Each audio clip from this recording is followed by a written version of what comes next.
Nicole.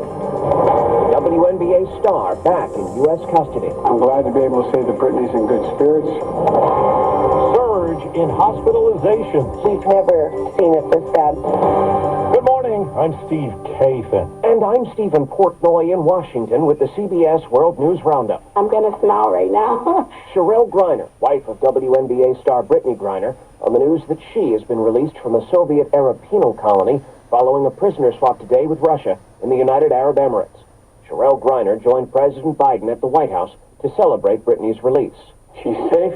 She's on a plane. She's on her way home. After months of being unjustly detained in Russia, held under intolerable circumstances. Griner was arrested in February for the cannabis oil found in her luggage. She was sentenced to 9 years. To effect the swap for Griner, Mr. Biden ordered the release of convicted Russian arms dealer Victor Bout, who was sentenced to 25 years in a U.S. prison for conspiring to sell AK-47s that would have been used to kill American drug agents. The deal leaves behind retired Marine Paul Whelan, convicted in Russia of espionage charges that the U.S. calls false. This was not a choice of which American to bring home. Mr. Biden insists the Russians view Whelan's case differently and refuse to allow his release. This month marks Whelan's 4th year in Russian hands. His family calls the news of the one-for-one swap a public disappointment and a catastrophe for Paul. The president vows We'll keep negotiating in good faith for Paul's release. I guarantee that. the White House says Brittany Griner should be back in the U.S. within 24 hours. Steve? Well, Stephen, CBS's Margaret Brennan has more on what's next for the released American. Griner's first action, we expect, after these 9 months of imprisonment, will be to soon undergo a medical evaluation. This is standard operating procedure. This is something that is expected to occur at a U.S. military base, and she will have to clear that before returning to the United States. Correspondent Catherine Herridge says there will be some fact-finding, too. This generally involves the intelligence agencies as well as law enforcement to understand every element of Brittany Griner's detention, also the conditions, and more specifically, whether the Russians sought to obtain intelligence or information. A triple threat of illnesses is putting millions of us at risk. COVID hospitalizations up more than 20% over the past week. Flu cases are spiking, and cases of RSV are rising fast.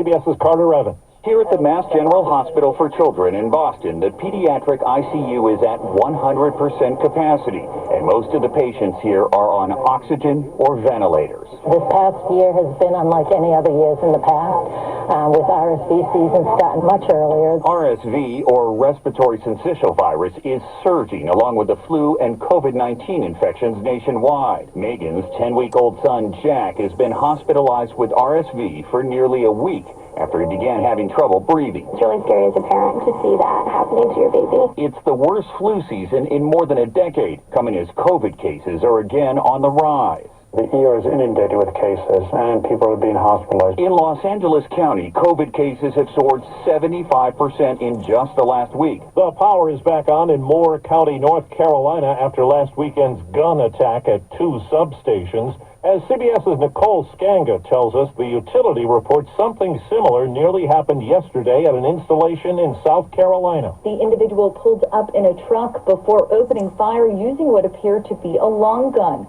Several Duke Energy employees witnessed the event. No one was injured. CBS News has learned of new online chatter from extremist groups advocating for power attacks in major cities.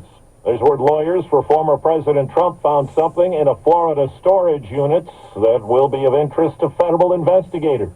CBS's Scott McFarland. Trump's lawyers have notified the FBI they found yet another set of potentially sensitive documents, this time inside a storage facility in West Palm Beach, Florida. The official confirms inside a sealed box there were 2 documents with classified markings that have been turned over to the FBI in the time since. 4 minutes after the hour. Well, that's today's news. I didn't hear any good news, did you? I didn't think so. I guess it's all about perspective. The glass is half full. Well, as always, I'd like to thank you again for coming along with me on these Dashcam News adventures. You know the drill. Peace, love, and all that hippie jazz. Bye-bye, everybody.